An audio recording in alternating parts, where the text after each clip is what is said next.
Welcome to the Who Knew podcast with Bruce Lubin. I'm Jennifer Boudneau, the editor of the Who Knew books. Today we're going to help you get your yard in shape for spring.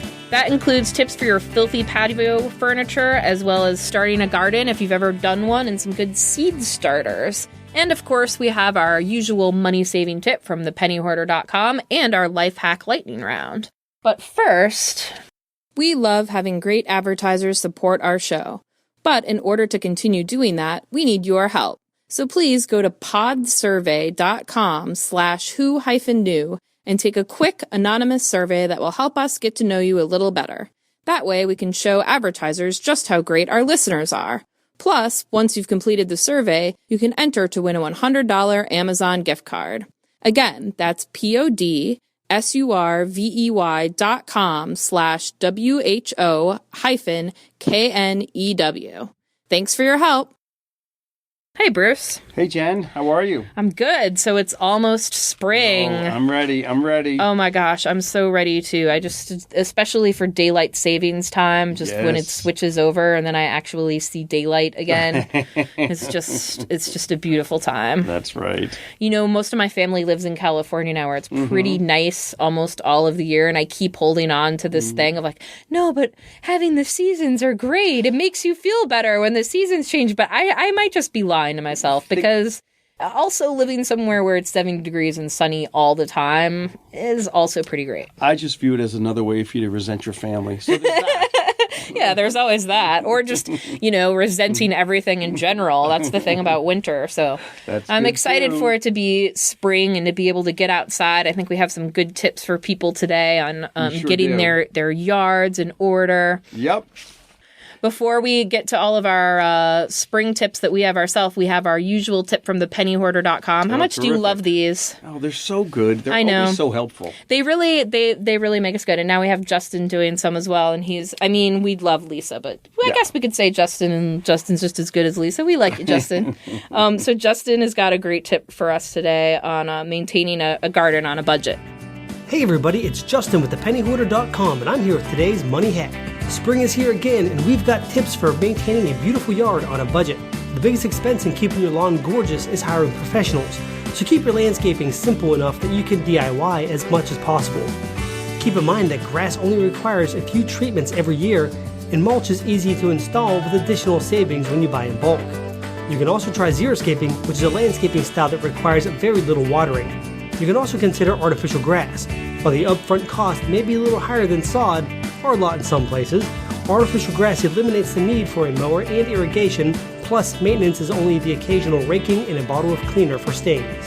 Adding edible greenery can save you money on groceries, but if you're going to go with flowers, choose perennials instead of annuals.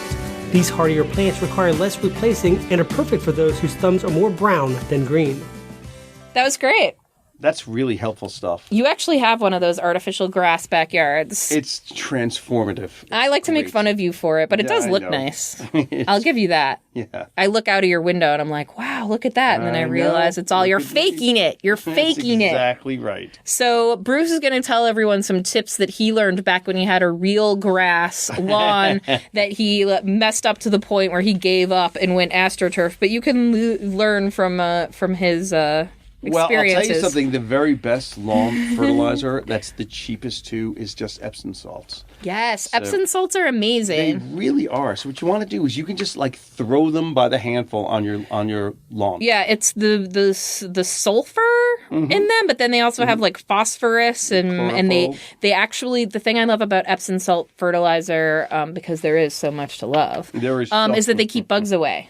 Too. It keeps the bugs away at the same time as fertilizing. It's really the best thing. And you can, if you aren't familiar with Epsom salts, you can buy them at most drugstores. Yeah, and they're I'm not sure what aisle they're in. Maybe that I don't know. Whatever aisle the foot bath stuff is in. That's usually where they are. But you can ask around, and they're cheap. Yeah, they're cheap. Really cheap. So a couple more tips about the lawn. So you want to keep your grass about 3 inches high. The higher the grass, the less direct sunlight's available for weeds to grow. So that's one of the reasons you want to do it. When you're mowing your lawn, what you want to do is do it in the early morning or the end of the day, not in the direct sun. And if the lawnmower, and this is a great tip, I've said it before, but I love it so much. Yeah, this really is a great one. To keep the grass from sticking to your lawnmower, you want to spray the blades with a vegetable oil. Yeah. And it really will save you a lot of time. Also, you want to water in the morning or the evening, but not in the middle of the day. Yeah, That'll I have help a great tip too. A lot of people reseed their lawn this time of year, which is really good. If you're having trouble with birds, you have probably found that a scarecrow is not actually as effective as TV and the movies would have you believe. So one tip that we say in Who Knew Land is if you basically you get stakes. You put a stake in each, not a stake like you're going to eat, a stake like you shove into the ground. post, Yeah, you do one in each corner, and then you make string like in an X shape over the grass, and then hang little strips of aluminum foil on that. The aluminum foil works well because the reflection, birds don't really like that. And then if they get near it, they try to bite it. They don't like it under their teeth. They don't like aluminum foil. Some people have also been known to do them with old CDs. If you're really looking for something to do with those old CDs and DVDs, they also have that reflective thing, and you can do that. But give that a try if you're having trouble with birds eating your seed. What if I want to listen to Frampton Comes Alive? What do I do with that CD? That's what iTunes is for. So those are great tips for the lawn. Let's talk about the patio. Yes. Okay, so you've got your wicker furniture, and it's probably a little bit ratty because it's been stored in the, for the winter. Is there anything people can do to solve this? Plenty of things you can do. First, you want to blow dry off all the loose dirt, and then just clean it with that's spray. Clever. Just with a blow dryer. Yep. You just a little spray of vinegar and warm salt water. And that'll really, really clean it. And then a tiny bit of lemon oil. And that's all you need to do. And then if it's really squeaky, the water that you use will actually absorb. It will moisturize it. Oh. And it should keep it from getting squeaking. It wet is a good thing if it's squeaky. It really is. What about if you have, like I do, super fancy plastic resin furniture? Yes, of course. We all do. So a couple things you can do. One is if you have a swimming pool. Oh, I see you say this tip, but I feel like this is just over the top, Bruce. This is over the top party cleaning. If you throw your plastic furniture into a pool that's chlorinated, it'll clean it in a couple hours. And then all of the dirt goes out the filter, and you cracked a beer. Clean your furniture's floating in the pool. People come over. You're like, don't worry about it. Don't worry about it. Do not judge. Think of your furniture. Okay, what if you don't have a pool? So if you don't, you want to put a little shaving cream all over the furniture. Shaving cream. Let it sit there for about 10 minutes. Oh, yes, of course. You did this one on Kathy Lee and Hoda. How could I forget you demonstrating to Kathy Lee shaving cream you can then hose it off, but if it's really really bad stains, you want to scrub it a little bit. Yeah. So use a little brush or something, but shaving cream will clean all that furniture. You don't have to live with the stains or buy new stuff. So it's a really great tip. Your patio umbrella. You've put it away, and now you take it out, and it's probably all mildewed and a little bit disgusting. So what you want to do is take a bucket with warm water, add a couple of cups of white vinegar, some dishwashing liquid, scrub it, let it sit in the sun for a few hours, then just rinse it. Oh, vinegar solves everything. It really does. Vinegar is a miracle. We know that. And the sun probably helps too with the warmth. I know we've said that before with other things with stains. It'll bleach stains out and disinfect stuff. You were talking about seeds before, and I will tell you. Yeah, this is the season where we're starting everything. So do you have tips for people I have a couple tips for people that are starting a garden, but what do you have about seeds? So what I would say is if you're buying seeds, you don't want to buy those, you don't want to spend money for those seed starters. You can just use a cardboard egg carton and just put the seeds in some dirt. It's practically the same thing. It practically is the same thing. You also use even toilet paper or paper towel tubes if you cut them, but I like the egg carton. It's real simple. And then you just cut the tubes and put them all in a box and just put dirt in them. Yep, you could do that. But again, the egg cartons is the way to go because you have them and they're simple and it's easy and it's uncomplicated. So that's a good thing to do. And if you have leftover seeds, if you're planting flowers and you find yourself with leftovers, you can actually put them in a container and freeze them for a year. Oh, yes, freeze them. Yes, because seeds actually will go bad. Not if you freeze them, Jen. Not if you freeze them.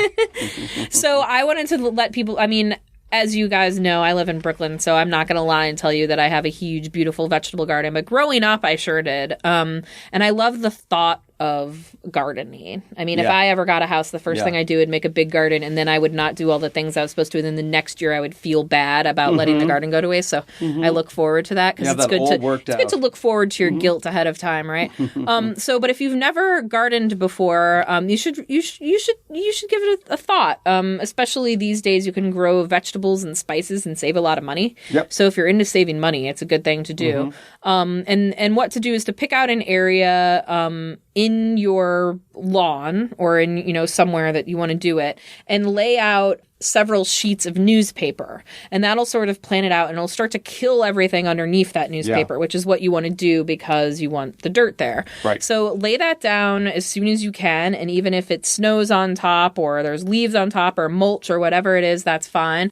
Wet the area, and then by eventually when you're ready for planting, the grass will be gone. And Justin gave some tips for buying plants, but one that we like is plantnative.org, Yep. the website, and they have flowers, and they also even have like bushes and trees and vines and grasses, and they're all ones that are native to your area. So if you can buy plants that are native to your area, you have a much better chance of keeping them alive. So that's my tip, is don't go, buying the beautiful roses that don't do well in your area, or tomatoes or whatever. Figure out what grows well in your area and start there and do that before, you feel guilty later for messing it up. What I would say is if you don't even have an outside, but you want to start like an herb garden or something, and we used to do this with our kids, and it was kind of fun to do. You just take a couple of sponges and dampen them and get the seeds and just put them in the sponge and put them in a window, and that will start. Oh, like the little holes in the sponge? Yeah, they will sprout, that's and then cute. you can go plant It is them. really fun to get kids involved, I think, this time of year with totally. seed And starters. watching things grow is sort of an amazing thing. Yeah, Right? yeah. So, I hope you have more tips for us this spring on various plant things as we plenty. go along. As many as you want, Jen, as you know. So I think it's time for our life hack lightning round. Each let's go. week, for those who don't know, Jeannie writes down the name of an object, and we come up with as many things as we can involving that object. What is it this week? Oh, just when I thought I couldn't love her anymore, she chose alcohol. Alcohol. So let's say that means hard liquor and beer. Want to do that? Because we'll save wine for another time? Yes, we Wanna do probably that? have a lot of wine tips. So beer, so. beer and liquor. Yeah. All right, so I've got one for spring. So if you've got... Notice how excited I am. I was about to say, yeah. So if you've got like pillows for your patio furniture that are kind of a little musty or whatever, that have been stored all winter, you take a bottle of warm water, add a couple of teaspoons of cheap vodka, shake it up, spray it all over the I don't think I'm supposed to be furniture. giggling this much, but I'm sorry. Every time you talk about spraying vodka all It's over so everything good. you own, I have to. It's so good, and it will get rid of all the mildew. And the smell does go away. Everything does smell like vodka, for a second. But only for a second, as if that's a bad thing, by the way. But it goes away, and then it just smells like fresh. It's like the absence of anything, which is perfect. So I have one for beer. You can actually use beer as a wood furniture cleaner. Yes, you I know that can. olive oil and vinegar is our favorite wood cleaner ever in the world, but beer actually works too. You just put it on a damp smudge on a damp sponge and use it to wipe everything out. Yeah, no, it works great. I'm going back to vodka. If you have potpourri, that you have in a jar or something, and it loses its scent, rather than just throwing it out, if you spray some vodka in there, and This is a great one. just it reinvigorates it. Yeah, And mix up the scent- potpourri. Yeah, I love that mix one. it up, and then you can keep using it. I have one for any kind of clear liquor, which is if you add basically about maybe somewhere between a teaspoon and a tablespoon full of clear liquor, so rum, vodka, gin, anything like that, into a flower vase. That it keeps bacteria off the flower. I mean, I guess you could use whiskey too, but then the water would look weird. The clear is just so it doesn't look weird in the water, but it's good for your plants. Beer. You know what? I'm glad you do. I have a good beer one. That's not how it works. Now you have to do one. Yeah, well, what can I say? The one I was going to say is you can wash your hair in flat beer, but I have to say, having never done that, but knowing You plenty can. of That's women true, though. that It's have really done good that. to add volume to your hair. Yeah, so that really works for volume to your hair. All you do is simply just coat your hair with it, leave it on for a little while, and then shampoo it off. I have a weird beer one. It's if you have toenail fungus. Oh, yes. You can soak or fingernail fungus. You can soak your nails in beer, and you're supposed to use the darkest beer you can find.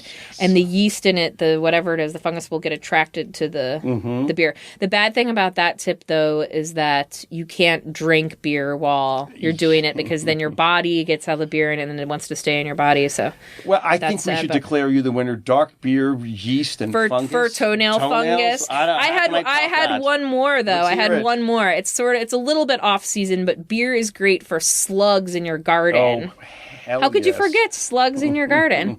So you put a little, you can use a tuna can or a little tray of some kind and put it just so the lip is at the center of the soil, and then put a little beer in there and they'll fall into there and they'll drown in the beer. So buy the cheapest beer you can find and then it'll keep the slugs from eating the plants. I have done that and it works and is absolutely disgusting. Yeah, it's both of those things. Yeah, it sure it's both is. Of those things. So. I think that's a good place to end. And I think you really dead won. Slugs in beer. I know, who would have thought that I would have won the booze round? Well, thanks so much, Bruce, and thanks to everyone else for listening today. For all of these tips and more, visit quickanddirtytips.com/who knew, or visit us on Facebook, Pinterest, Twitter, Instagram, or anywhere else you're on social media. Just search Who Knew Tips to find much more tips.